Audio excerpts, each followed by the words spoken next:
Grandma, Daddy has a secret family who wants all our money. I froze with my fork halfway to my mouth, collard greens steaming on the silver. Around my dining table, my family laughed and talked, gospel music playing low from the living room. My son DeAndre was cutting into his cornbread, telling some story about his job at the accounting firm. His wife Bianca smiled that tight smile she always wore in my house, like she'd rather be anywhere else. Their other daughter, little Zuri, colored quietly in her activity book. But Amara's eyes, those beautiful brown eyes just like her great-grandmother's, held something I'd never seen before. Fear. "Baby, what did you say?" I whispered back, setting down my fork as carefully as I could. My hands had started shaking, the arthritis I usually ignored suddenly making itself known. "Not now." "Grandma," Amara breathed, glancing at her daddy. "Later, please." I'm 72 years old, and I've seen a lot in this life. Raised 5 children by myself after my husband Vernon passed when our youngest was only 6. Worked double shifts at the hospital for 30 years as a nurse, saved every penny I could, bought this house in cash in 1998. This home, with its wide front porch and the magnolia tree Vernon planted the year we got married, has been my sanctuary. The place where I raised my babies, where I hosted every holiday, where 3 generations of our family have gathered around this very table. And now my 9-year-old granddaughter was telling me something that made my blood run cold. "Mama Gloria, you all right?" DeAndre asked, and I realized I'd been staring at my plate for too long. "Just fine, baby," I said, forcing my voice to stay steady. "Just thinking about how blessed I am to have all y'all here." Bianca's phone buzzed, and she checked it quickly under the table. I saw DeAndre shoot her a look, but she pretended not to notice. That woman had been checking her phone all through dinner, barely touched her food, barely spoke unless someone asked her a direct question. My daughter Rhonda had warned me about Bianca from the start. "Mama, something ain't right about that woman," she'd said at their wedding 12 years ago. "She don't smile with her eyes." But DeAndre had been so in love, so happy, and after watching him struggle through 2 bad relationships, I just wanted my son to be happy. So I welcomed Bianca into our family with open arms, just like Vernon would have wanted. Now I wondered if Rhonda had seen something I'd been too blind to catch. Dinner ended with my famous peach cobbler, and as folks started clearing plates, Amara tugged my sleeve. "Can I help you in the kitchen, Grandma?" "Course you can, sugar," I said, my heart pounding. We stood at the sink, me washing and her drying, when she finally spoke up again, keeping her voice barely above a whisper. "Grandma, I heard Daddy and Mama talking last night. They didn't know I was awake. Daddy was on the phone with someone, and when he hung up, Mama asked him if she was being patient about the money. Daddy said once you signed the papers, everything would work out." My hands went still in the soapy water. "What papers, baby?" "I don't know, but then Daddy said something about you getting older and maybe needing to go to a home soon, where people could take care of you better, and Mama said the woman and her kids just need to wait a little longer." The dish I was holding slipped from my fingers and clattered in the sink. Through the doorway, I could see DeAndre watching us, his expression unreadable. "Grandma, are you okay?" Amara's voice trembled. "I'm fine, honey. Just these old hands." But I wasn't fine. My mind was racing through the last few months, piecing together moments I'd brushed aside. DeAndre suggesting I might want to downsize from this house. Bianca asking questions about my will, about Vernon's life insurance policy, about my savings. DeAndre bringing over papers last month, telling me they were just updates to my accounts for tax purposes, getting irritated when I said I wanted my lawyer to look at them first. Before we continue, if this story resonates with you, please hit that subscribe button and ring the notification bell so you never miss our next story. "Amara, Zuri, time to go," Bianca called from the living room, her voice sharp. "Coming, Mama." Amara gave me one last desperate look before running off. After they left, I sat in my living room in Vernon's old recliner, staring at our wedding photo on the mantel. 43 years we had together before the Lord called him home. He'd trusted me to protect what we built, to keep our family safe. The phone rang around 8 o'clock. My daughter Rhonda's name lit up the screen. "Hey, Mama, how was Sunday dinner?" "Rhonda, baby, I need you to come by tomorrow," I said, keeping my voice even. "And bring Tyrell. I might need a lawyer." The silence on the other end stretched long. Rhonda's husband Tyrell was one of the best family attorneys in the city. "Mama, what happened?" "Tomorrow," I said. "We'll talk tomorrow." That night, I couldn't sleep. I got up and went through my filing cabinet, pulling out every document DeAndre had asked me to sign in the last year. Most of it I'd refused, but there were a few things. Banking updates, he'd called them. Medical power of attorney, just in case. I'd signed them because he was my son, my firstborn, and you're supposed to trust your children. Now I pulled out my reading glasses and went through every page, and what I found made my stomach turn. The medical power of attorney wasn't just standard. It gave DeAndre authority to make decisions about my care, including admitting me to facilities. The banking papers I'd glanced at and signed? They'd added his name to my accounts as a joint owner. I thought about Amara's words, the woman and her kids. My hands shook as I reached for my laptop, something my grandson TJ had taught me to use a few years back. I'd always been proud of staying current, learning new things even in my 70s. Now I was grateful for it. I typed DeAndre's name into Facebook, something I'd never done before. His profile was public. Normal stuff, posts about his girls, about his job. But then I clicked on his friends list and started scrolling. And there, about halfway down, was a woman named Janelle Carmichael. Her profile picture showed her with 2 teenagers, a boy and a girl. My breath caught. The boy had DeAndre's eyes. Same deep-set brown eyes, same strong jaw. The girl had his smile. I clicked on Janelle's profile. It wasn't hard to find what I was looking for. She didn't post often, but when she did, it was about her kids. And in one photo from 3 months ago, I saw DeAndre in the background at what looked like a birthday party. The caption read, "Devin's 16th birthday. So grateful for family." Devin, a 16-year-old boy with DeAndre's face. I must have sat there for an hour, going through photos, piecing together a timeline. The math made me sick. Devin was 16. Amara was 9. DeAndre had been living 2 lives for at least 16 years, probably longer. And now, according to my grandbaby's terrified whisper, this other family wanted my money. The money Vernon and I had worked ourselves to the bone for. The money I'd planned to split evenly among all my children and grandchildren. The home I'd promised would always be here for any of our family who needed it. I closed the laptop and sat in the dark, rage and grief warring in my chest. The next morning, Rhonda arrived with Tyrell before I'd even finished my coffee. One look at my face, and Rhonda was on her knees beside my chair.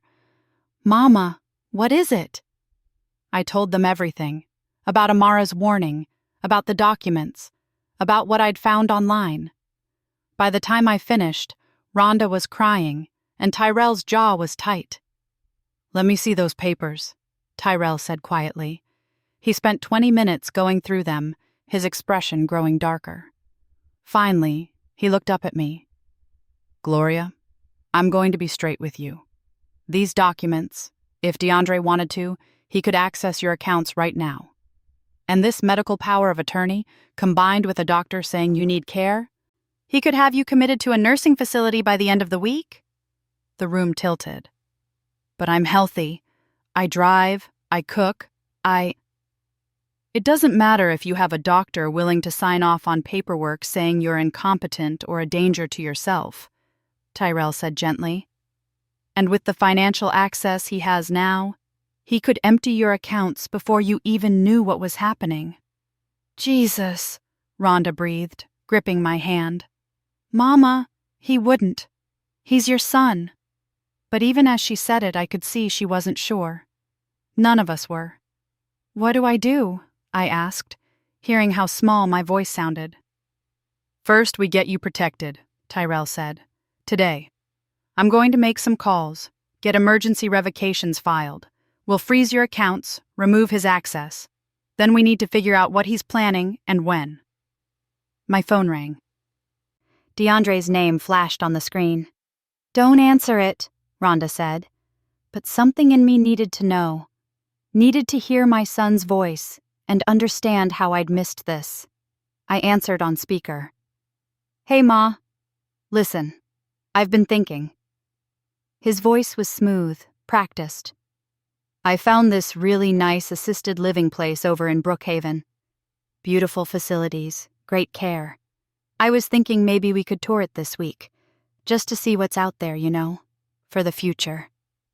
My hands clenched around the phone. DeAndre, I don't need assisted living. I'm perfectly healthy.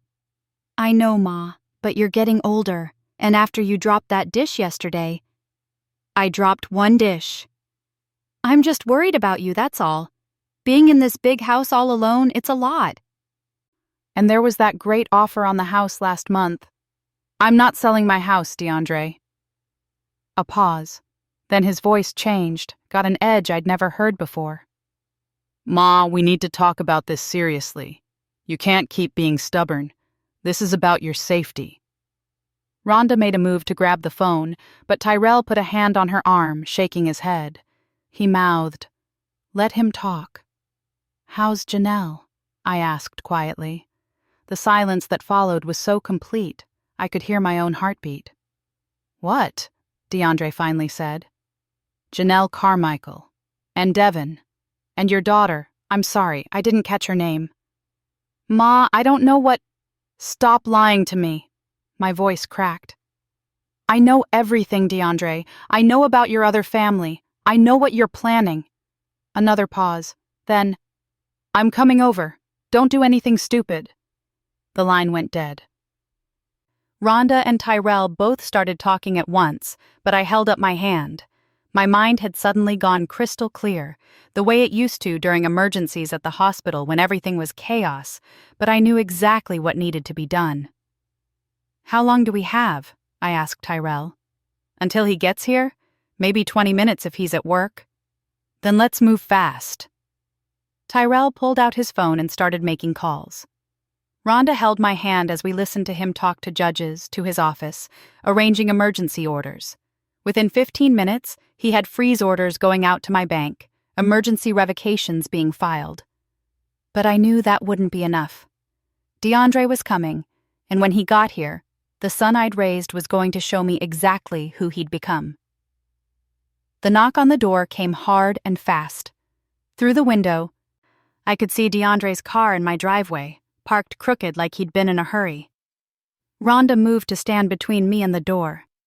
Don't let him in, Mama. But this was still my house, my home, and no matter what he'd done, he was still my son. I opened the door. DeAndre stood on my porch, and for a moment, I saw the little boy who used to help me garden, who'd held my hand at his daddy's funeral, who'd sworn he'd always take care of me. Then his expression shifted, and I saw the stranger he'd become. Ma, we need to talk, he said. Alone. Anything you have to say to Mama, you can say in front of us, Rhonda said from behind me. This is family business, Rhonda. I am family, you piece of... Both of you stop, I said quietly. My voice had that tone from when they were children, the one that meant business. They both went silent. I stepped aside. Come in, DeAndre. He walked into my living room, his eyes immediately going to Tyrell. Why is he here? Because your mama needed a lawyer, Tyrell said calmly. And now we know why. DeAndre's face hardened. Ma, I don't know what lies people have been telling you. Nobody told me lies. I saw the truth with my own eyes. I stood in front of my son, this man I'd sacrificed everything for, and felt my heart break into pieces. How long, DeAndre? How long have you been planning to steal from me? It's not stealing. It's your family. Which family? The words came out sharper than I'd intended. The one you have with Bianca? Or the one you've been hiding for 16 years? His face went pale, then red. Then something ugly crossed his features, something that made him look like a stranger. You had no right to go snooping. You had no right to forge your way into my accounts, Rhonda shouted. No right to plan to lock Mama up so you could steal everything she and Daddy worked for. Watch your mouth, DeAndre snapped. You don't know anything about what I'm dealing with, about how hard it is. Hard? I felt rage bloom in my chest like a physical thing. You want to talk to me about hard? I worked 60-hour weeks to put you through college. Went without so you could have everything you needed. And this is how you repay me? I need that money, Ma. Janelle and the kids. Devin needs a car. Destiny wants to go to college. And Amara? Zuri? Your wife? I was shaking now.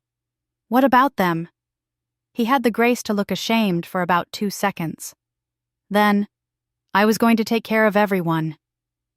There's enough for all of them if you'd just be reasonable. Reasonable? Rhonda looked like she wanted to throw something at him. You want Mama to be reasonable about you planning to commit her so you can steal her house? I wasn't going to. He stopped. Look, the home in Brookhaven is really nice. She'd be taken care of. By who? You? I felt tears burning my eyes but refused to let them fall. You're going to visit me in between your two families? Make sure I'm comfortable in the home you had me committed to so you could sell my house? The house your daddy built? Something flickered in his eyes. Dad would have understood. He would have wanted me to take care of my kids. Your daddy, I said, and my voice dropped to barely a whisper, would be ashamed of you. DeAndre's face went white. For a long moment, nobody spoke. Then he pulled out his phone. You want to play it like this? Fine, but I still have access to those accounts, Ma, and I'm taking what's owed to me, what we need. Tyrell stepped forward. Actually, as of 10 minutes ago, you don't. All accounts are frozen, and your access has been revoked. The court order's already filed. I watched my son's face as that information sank in. Watched him realize his plan had fallen apart. And what I saw there turned my blood to ice. Not shame, not regret. Pure rage.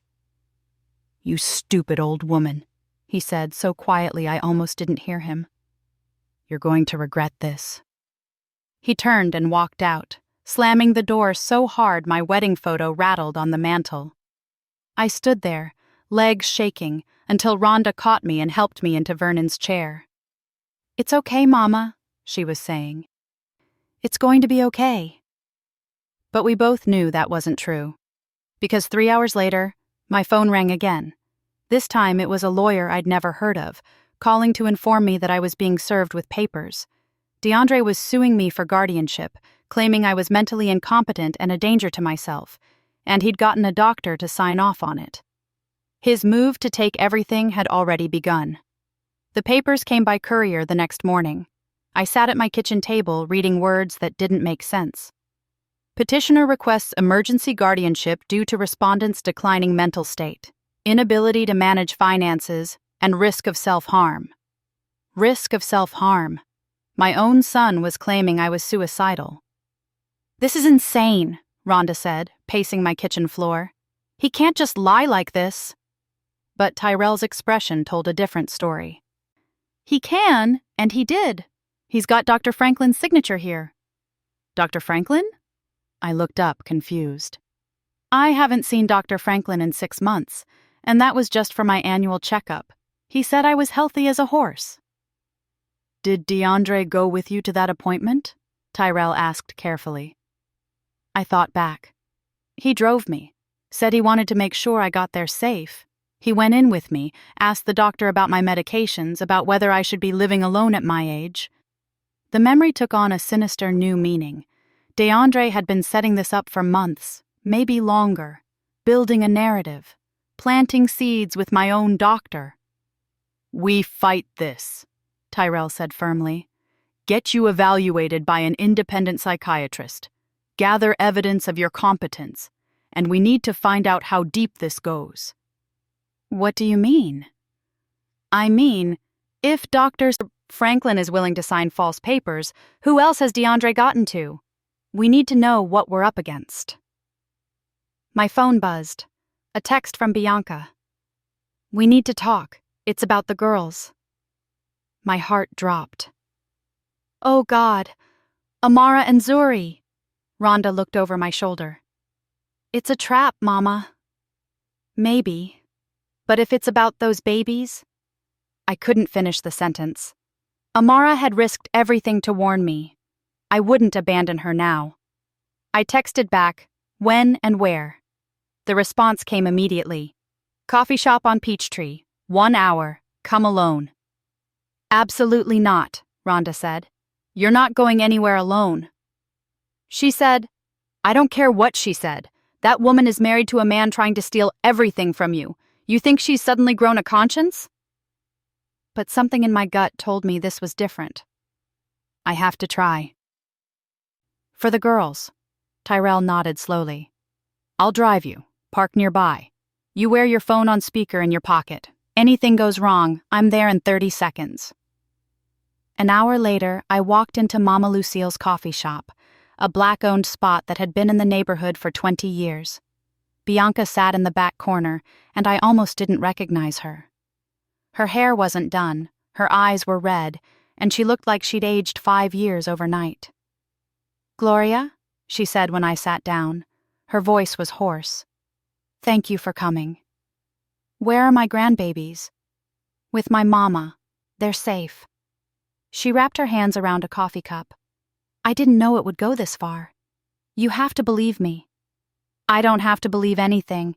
You helped my son plan to lock me up and steal my house." She flinched. "It wasn't supposed to be like that. He told me you wanted to downsize, that you'd agreed to everything, that it was all just paperwork. I didn't know about the guardianship until yesterday." "But you knew about Janelle." Bianca's face crumpled. "I've known for 10 years. Since Devin was 6 and showed up at our door because DeAndre forgot to pick him up from school." The coffee shop suddenly felt too small, too hot. "You've known for 10 years?" He said it was over. That he'd made a mistake young before we got serious. That Janelle threatened to keep him from his son if he didn't help support them. I believed him. She laughed bitterly. I believed him for 10 years while he kept 2 families running, while he told me we couldn't afford vacations because of his child support, while I worked double shifts so Amara could have dance lessons, and all the while, he was spending just as much on them. "Why are you telling me this now?"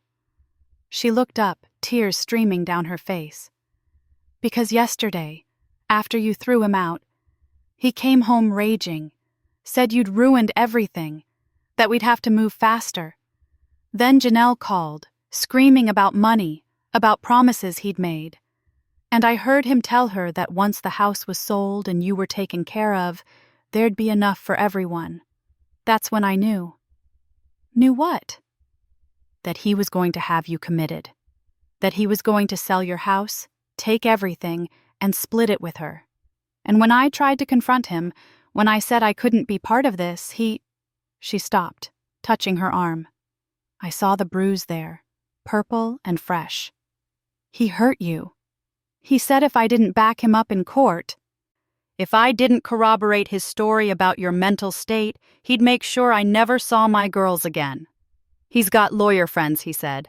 He'd prove I was unfit, take full custody, and I'd be lucky to get supervised visits." Before we continue, quick question. What would you do in this situation? Let us know in the comments, and don't forget to subscribe for more stories like this. I reached across the table and took her hand. "Bianca, you have to testify. Tell the truth about what he's planning. I can't. My babies, your babies need to see their mama stand up for what's right. Amara already knows something's wrong.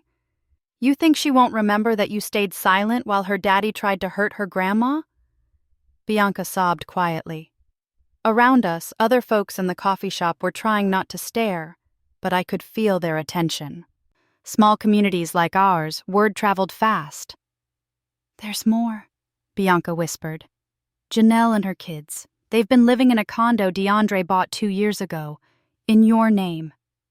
Everything stopped. What? He used your information somehow. The condo's under Gloria Hayes, but it's not your signature. I saw the papers when I was cleaning out his office. He forged it. Fraud. My son had committed fraud using my identity. Where's the condo? Midtown. I have the address. She pulled out her phone, pulled up a photo of documents. I took pictures of everything I could find. Bank statements, emails with Janelle, texts about the plan.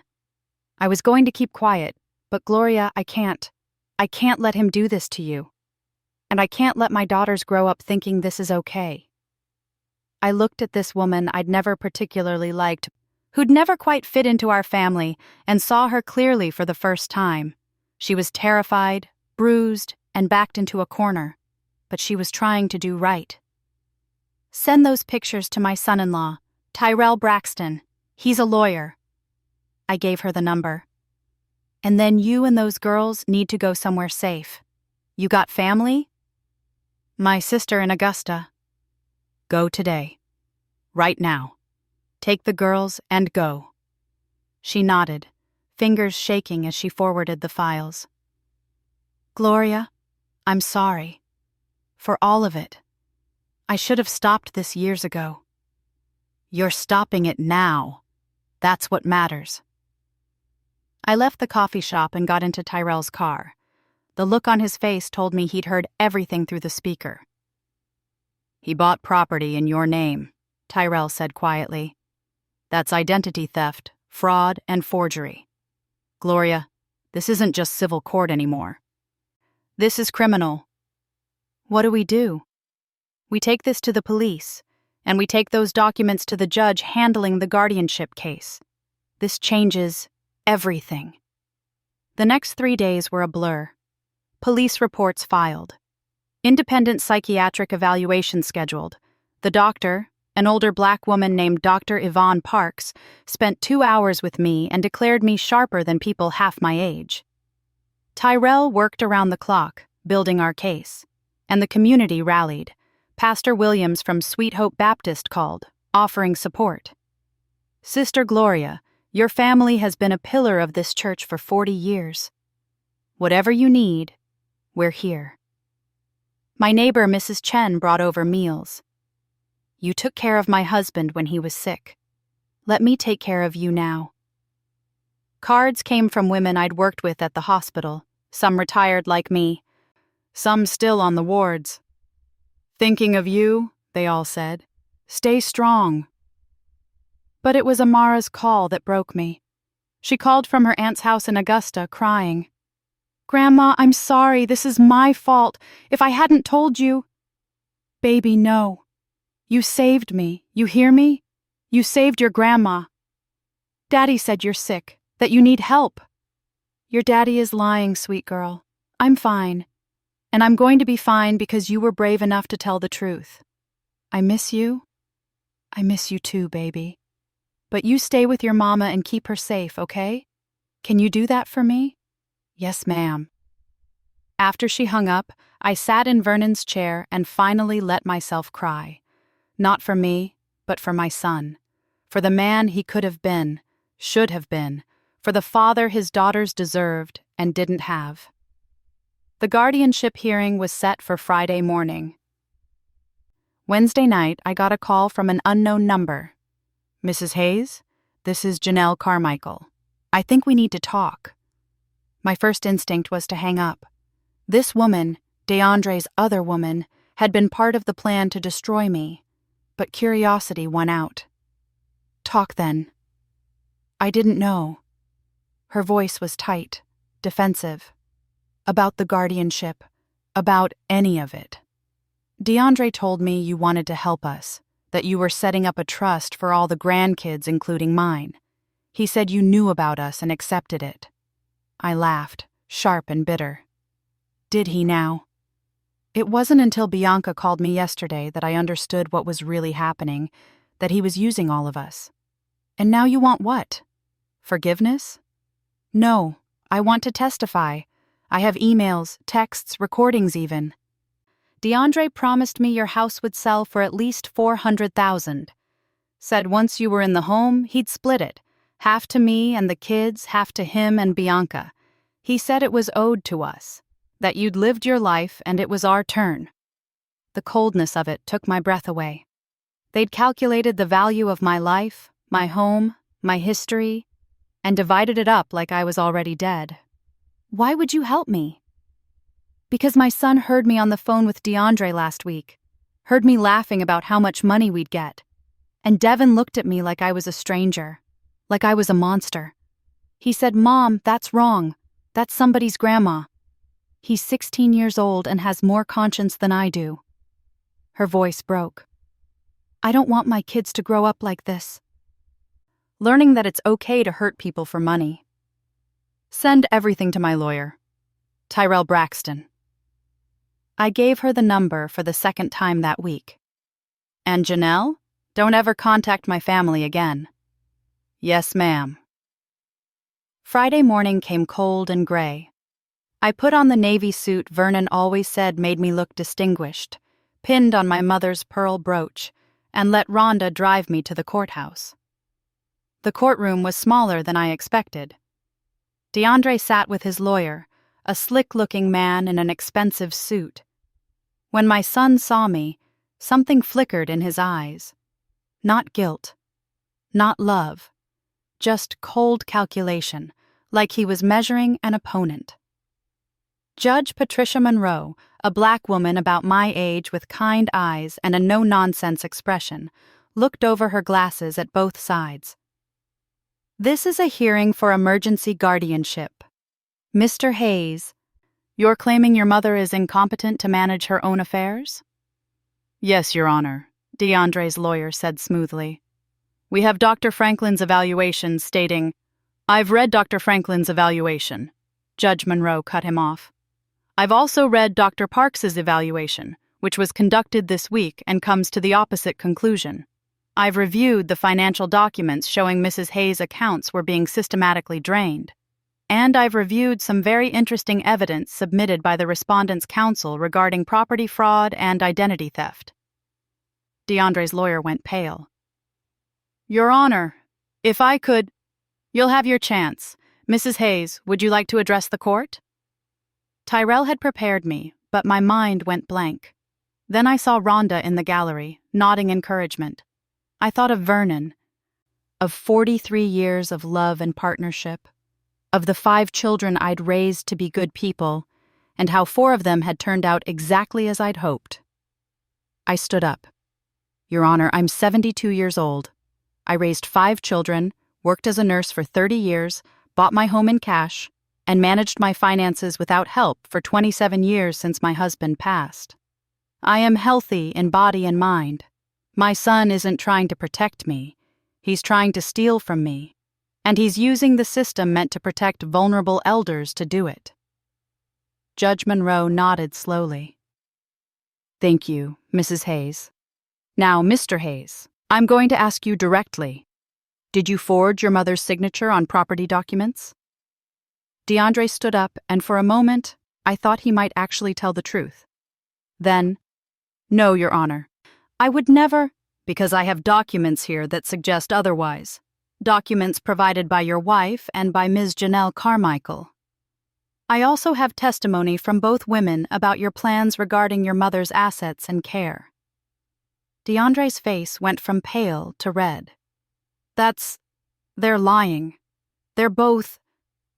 Careful, Judge Monroe warned. I don't take kindly to people lying in my courtroom. And right now, son, you are hip-deep in trouble. What happened next, I'll remember for the rest of my life. DeAndre turned and looked directly at me. And in a voice that carried through the whole courtroom, he said, "You're a selfish old woman. You're sitting on all that money, all that property, while your family struggles. Dad would have wanted you to share. He would have wanted you to help your grandchildren. All of them." "Don't you dare speak for your father," I said quietly. "Vernon would have given any of you anything you needed if you just asked. But you didn't want what you needed. You wanted everything, and you were willing to destroy me to get it." "You're destroying yourself," DeAndre shouted. "You're alone in that big house, getting older every day, and you won't accept help. I don't need help. I need my son to stop trying to steal from me." "Order!" Judge Monroe's gavel cracked like thunder. "Mr. Hayes, sit down. Your petition for guardianship is denied. Furthermore, I'm referring this case to the district attorney's office for investigation of fraud, identity theft, and elder abuse." The courtroom erupted. DeAndre's lawyer tried to object, but Judge Monroe wasn't having it. "We're done here," she said. "Mrs. Hayes, you're free to go. I suggest you get a restraining order against your son. And Mr. Hayes, you better get yourself a good criminal defense attorney. You're going to need one."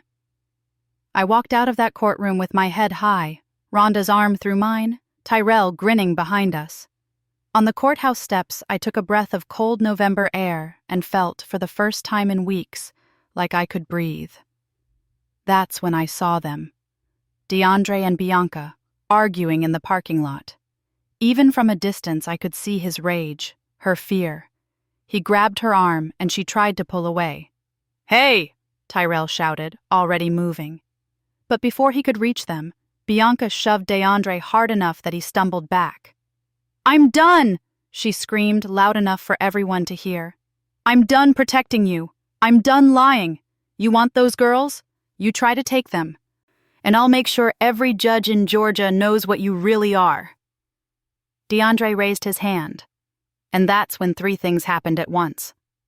Tyrell reached them and stepped between them. A police officer from inside the courthouse came running out, and I saw my son's face transform into something I didn't recognize, something capable of real violence. "You're all going to regret this," DeAndre said, his voice eerily calm now. "All of you. Especially you, Ma." They arrested him right there for assault. Bianca had visible bruises, and the officer had witnessed him try to strike her.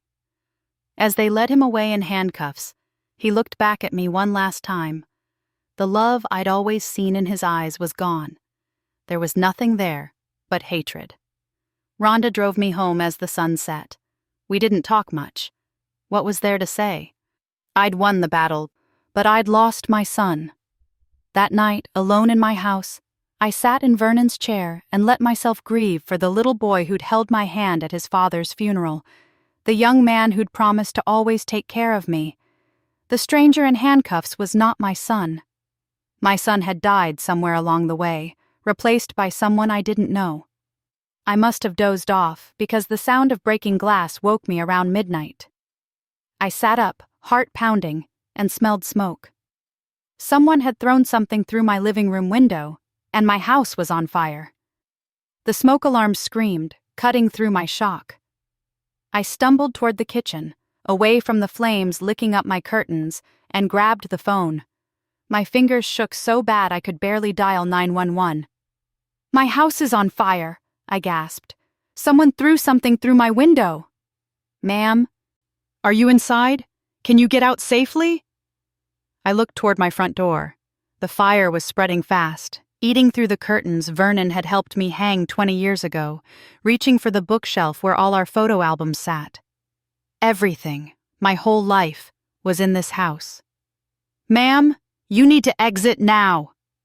I ran for the back door, stumbling through my kitchen, coughing as smoke filled my lungs. Outside in my backyard, I watched orange light flicker through my windows and felt my knees give out on the cold grass. Vernon's house. Our home. 40 years of memories burning. Mrs. Chen was suddenly there, her husband helping me to my feet, wrapping a blanket around my shoulders. "Gloria, thank God you're okay." Sirens wailed in the distance. My neighbors poured out of their houses. Mr. Thompson, the young couple who'd just moved in last year, old Mrs. Washington from across the street. They stood with me as firefighters arrived, as water arced through the air, as my living room window exploded from the heat. "Mrs. Hayes?" A police officer approached, his face grim in the firelight. "Can you tell me what happened?" My voice came out hoarse from the smoke. "Someone threw something through my window. A bottle, I think. I smelled gasoline." "Do you know who might have done this?" I thought about DeAndre's face as they'd led him away in handcuffs. "You're all going to regret this." "My son," I whispered. "My son threatened me this afternoon. He was arrested for assault, but they must have released him." The officer's expression hardened. "DeAndre Hayes? He made bail about 2 hours ago." 2 hours. Long enough to buy gasoline, to drive to my house, to try to kill me. My own son had tried to kill me. I must have swayed because Mrs. Chen grabbed my arm. "She needs to sit down." She breathed in a lot of smoke. The paramedics checked me over while the firefighters worked. Minor smoke inhalation, they said. I was lucky. If I'd been sleeping deeper, if the smoke alarm hadn't worked, if I'd been just a few minutes slower. "Mrs. Hayes, you can't stay here tonight," the fire chief told me. "Even after we put it out, it's not safe until we clear the structure." "She'll stay with us," Mrs. Chen said firmly. Her husband nodded. "No, she'll stay with me." Rhonda's voice cut through the chaos. She was suddenly there, still in her pajamas, face streaked with tears. "Mama, oh God, Mama, I thought I'd lost you." She held me while I finally broke down. I'd held it together through the courtroom, through the fire, through everything. But in my daughter's arms, I sobbed like a child. By morning, the fire was out. The damage was mainly to the living room and part of the dining room. They'd caught it fast enough to save most of the house. But the smoke and water damage spread throughout, and the smell, everything reeked of destruction. I stood in Rhonda's guest room, wearing borrowed clothes, and watched the news on her TV. My house was the lead story. Authorities are searching for DeAndre Hayes, 43, wanted for questioning in an arson attack on his mother's home. Hayes was released on bail yesterday after being arrested for domestic assault. Anyone with information, his picture flashed on the screen. My firstborn son was now a fugitive. The phone calls started within the hour. Pastor Williams, "Sister Gloria, the church is taking up a collection for repairs." My old colleagues from the hospital. "We're organizing a fundraiser." My daughter Corinne, who lived in Atlanta. "Mama, I'm on my way." My other children, Terrence and LaShawn, both called in tears, apologizing for not being there, for not seeing what DeAndre had become. "We should have known," Terrence kept saying. "We should have protected you." "You're protecting me now," I told them. That's what matters. But it was the call from Amara that steadied me. "Grandma?" Her little voice was so small. "Mama told me about the fire. Are you okay?" "I'm fine, baby, just fine." "I'm scared. What if Daddy hurt someone?" I closed my eyes, searching for the right words. "Your daddy is very sick right now, in his heart and his mind. Sometimes grown-ups make terrible choices. And there are consequences, but that's not your fault, and it's not your responsibility to fix him." "But he's my daddy." "I know, sweet girl. And someday, when you're older, you'll have to decide what kind of relationship you want with him, if any. But right now, you just need to be 9 years old. Let the grown-ups handle this." "Do you still love him, even after everything?" The question cut deep. Did I? Could I? "I love the little boy he used to be," I said carefully. "I love the man I thought he was. But the person he's become? The one who tried to hurt me and your mama? That's not love anymore. That's just sorrow." After I hung up, I sat with that truth. My son was gone, replaced by someone dangerous, and I had to protect myself and my family from him. Before we continue, please drop a comment if you've ever experienced something like this. We'd love to hear your story, and subscribe to the channel to help us grow. They found DeAndre 3 days later, holed up in the condo he'd bought in my name, the one where Janelle and her kids had been living. Apparently, after the fire, Janelle had taken her children and fled to her mother's house in South Carolina, leaving the place empty. The SWAT team arrested him without incident. By then, the charges had piled up: arson, attempted murder, assault, fraud, identity theft, elder abuse. His bail was denied this time. The preliminary hearing was scheduled for 2 weeks later. This time, the courtroom was packed, not just with family but with news cameras. My story had touched something in people. An elderly black woman, a nurse who'd given her life to helping others, nearly killed by her own son over money. It was the kind of story that made people pay attention. I sat in the front row, flanked by Rhonda and Tyrell. Behind me, I felt the presence of my community, Pastor Williams and half the church congregation, my former colleagues from the hospital, neighbors, friends. Even Mrs. Chen was there, holding a sign that read, "Justice for Gloria." When they brought DeAndre in, I barely recognized him. He'd lost weight, his face was haggard, and his eyes, they were empty. Whatever had been driving him, greed, desperation, madness, seemed to have burned out, leaving nothing behind. The prosecutor, a sharp woman named Keisha Robbins, laid out the case methodically. The guardianship scheme, the forged documents, the condo purchase in my name, Bianca's testimony about the plans to have me committed, Janelle's testimony about the promises he'd made, the assault on Bianca, and finally, the arson. "Your Honor," she said, "this wasn't a crime of passion. This was a calculated, sustained attempt to defraud and ultimately harm an elderly woman. That the victim happens to be the defendant's own mother makes it all the more heinous." DeAndre's public defender tried to argue mental instability, financial pressure, a breakdown. Judge Monroe, the same judge from the guardianship hearing, listened without expression. "Mr. Hayes," she finally said, "do you have anything to say?"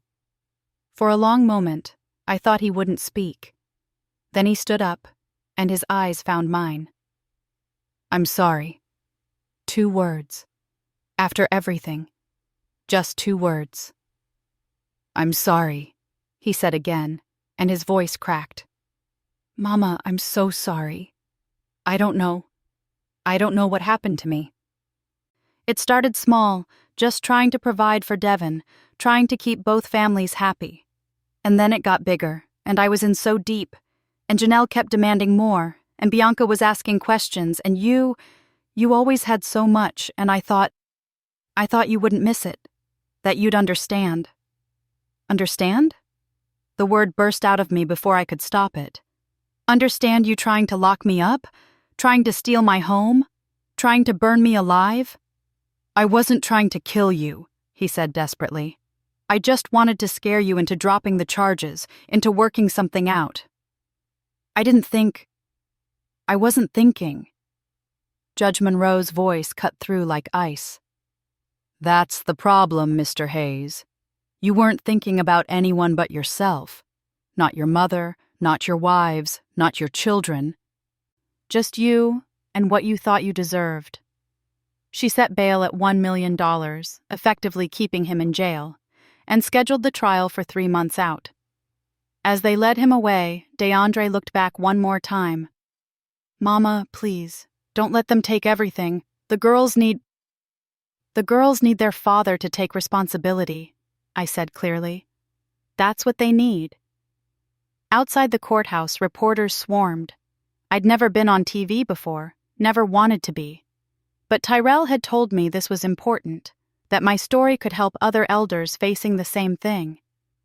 "Mrs. Hayes, how do you feel about your son's arrest?" I looked into the camera and thought about every elderly person sitting in a nursing home they never wanted. Every family torn apart by greed. every child who'd learned that violence and theft were acceptable if the target was vulnerable enough. "I feel heartbroken," I said honestly, "but I also feel strong. Nobody has the right to take your dignity, your home, your life, just because they think you're too old to fight back. I'm 72 years old, and I'm still here. I'm still standing. And I want every elder person watching to know, you are not helpless. You are not alone. Fight back." The clip went viral. By the next day, I was getting calls from news shows, from advocacy groups, from people sharing their own stories. An organization called Elders United Against Abuse invited me to speak at their conference. A state legislator contacted Tyrell about strengthening laws against elder fraud. My small battle had become something bigger, but the real healing came quietly. At home, the insurance money came through and contractors started working on my house. The church fundraiser brought in enough to cover what insurance didn't. Mrs. Chen organized a neighborhood workday, and dozens of people showed up to help clean, paint, and restore. One Saturday morning, I stood in my living room, freshly painted, new curtains hung, and watched my community bring my home back to life.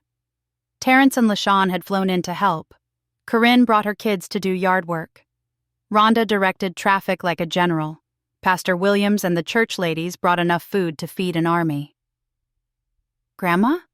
A small voice made me turn. Amara stood in my doorway, holding Zuri's hand. Behind them, Bianca looked uncertain. "I know you said we should give you space," Bianca said quietly, "but the girls missed you, and I wanted to help. If you'll let me." I looked at this woman who'd enabled my son for years, who'd known about his other family and stayed quiet. But I also saw someone who'd finally found the courage to stand up, to tell the truth, to protect her daughters. "Get in here," I said, opening my arms. Amara crashed into me, crying. Zuri followed, and soon we were all crying and laughing and holding each other. "I'm sorry, Grandma," Amara whispered. "This is all my fault." "Baby, no. You saved me. You were brave enough to tell the truth when it was hard and scary. That's the bravest thing in the world." Over the next weeks, Bianca and the girls became regular visitors. We didn't talk about DeAndre much. It was too raw, too complicated. But we built something new, something honest. The trial came in February. The evidence was overwhelming, and DeAndre's lawyer convinced him to take a plea deal. 20 years for arson and attempted murder to run concurrent with additional sentences for fraud and elder abuse. With good behavior, he might be out in 15. I didn't go to the sentencing. I'd said everything I needed to say, but I did write him a letter. Just one. "DeAndre, I don't know if you'll read this. I don't know if it matters anymore, but I need you to understand something. I would have given you anything if you'd just asked. If you'd come to me and said you needed help supporting your children, I would have helped. If you'd admitted your mistakes, shown some humility and honesty, we could have worked it out as a family. But you didn't want help. You wanted everything, and you were willing to destroy me to get it. I forgive you, because holding on to anger will only poison me. But forgiveness doesn't mean forgetting. It doesn't mean pretending this didn't happen, and it doesn't mean having you in my life. Your daughters are safe. Bianca is building a new life. Your other children are thriving. We are all moving forward without you. I hope prison gives you time to think about who you became and why. I hope you find whatever you need to heal. But that journey is yours alone now. I pray for you. I always will.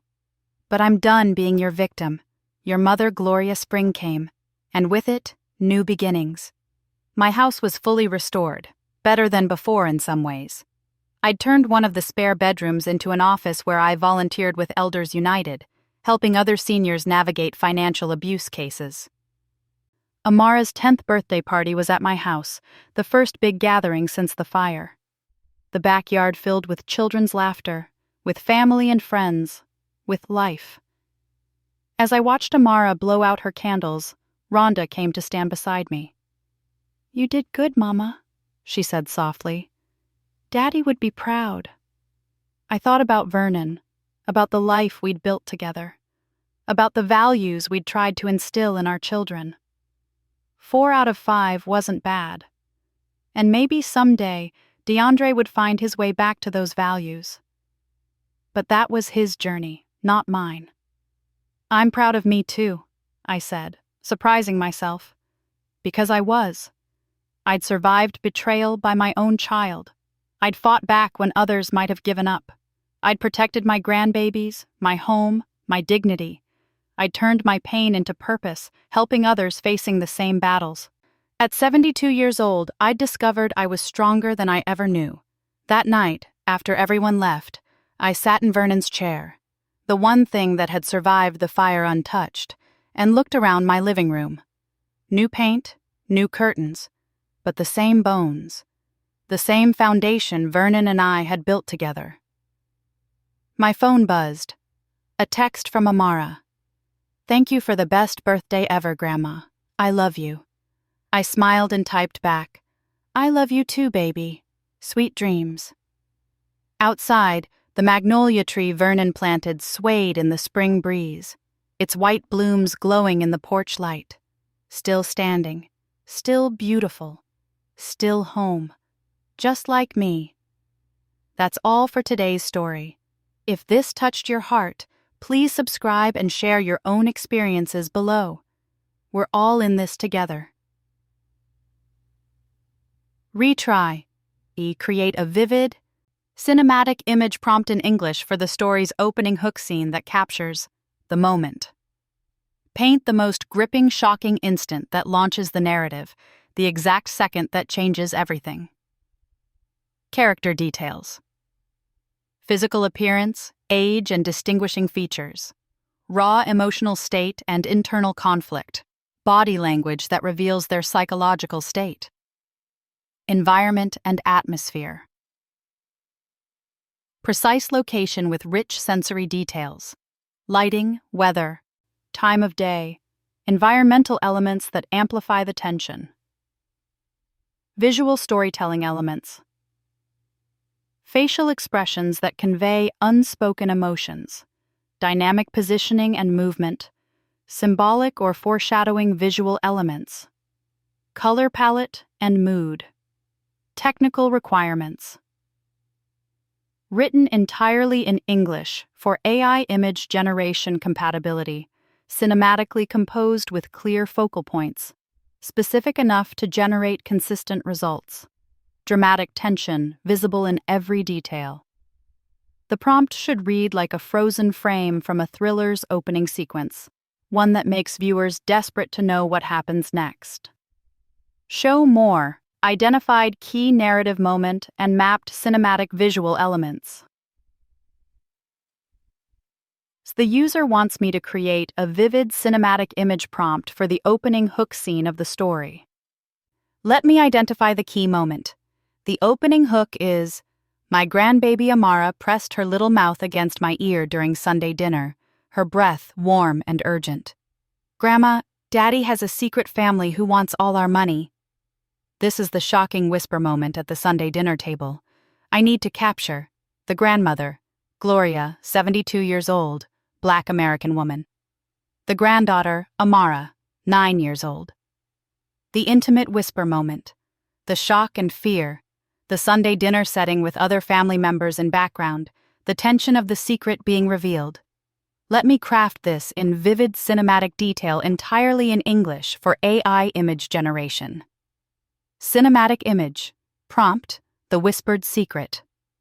A heart-stopping moment frozen in time at a Sunday dinner table. A distinguished elderly Black woman, age 72, sits rigidly in her chair. Her fork suspended halfway between plate and mouth. Collard greens steaming forgotten on polished silver. Her eyes are wide with shock, locked straight ahead in a 1,000-yard stare that sees nothing and everything at once. She wears a modest floral Sunday dress with a delicate pearl brooch at the collar, her silver-streaked hair styled in soft curls that frame a face suddenly drained of color despite her deep brown complexion. Leaning into her from the right side is her 9-year-old granddaughter. a beautiful black child with natural hair pulled into two puffs, wearing a pink Sunday dress. The girl's small face is pressed close to her grandmother's ear, mouth forming urgent words, her young eyes squeezed shut as if the secret she's telling causes her physical pain. One small hand clutches desperately at her grandmother's shoulder, knuckles tight with fear. The dining room glows with warm amber light from an overhead fixture, casting long shadows across the white tablecloth laden with soul food: cornbread, mac and cheese, green beans. In the soft focus background, other family members continue eating and laughing, completely unaware of the devastating whisper occurring mere feet away. A well-dressed man in his 40s, her son, cuts his cornbread, his profile visible, handsome and seemingly innocent. His wife checks her phone under the table, face illuminated by the screen's cold blue glow. The grandmother's free hand has begun to tremble, fingers spread against the white tablecloth, creating small ripples in the fabric. Her wedding ring catches the light, a simple gold band worn thin by decades. On the wall behind her hangs a faded photograph of a younger couple on their wedding day, watching over the scene like silent witnesses to betrayal. The color palette shifts from warm, golden family dinner tones in the background to cooler, more ominous shadows surrounding the grandmother and child, as if the warmth is literally draining from their world. A glass of sweet tea sits untouched, condensation running down its surface like tears. The composition centers on the grandmother's face, the exact moment of comprehension dawning, that terrible instant when trust shatters and a quiet life explodes into chaos. Her expression captures multiple emotions at once: shock, disbelief, heartbreak, and beneath it all, the first sparks of a steely determination that will carry her through the nightmare to come. The lighting creates a chiaroscuro effect, illuminating the grandmother's face and the child's desperate whisper while casting the rest of the family into slightly darker, more sinister tones. Every detail screams impending catastrophe: the untouched food, the frozen gesture, the child's protective urgency, the oblivious family members, the watching ancestors in the photograph. This is the millisecond before everything changes forever. The instant an elderly woman's world fractures along fault lines she never knew existed.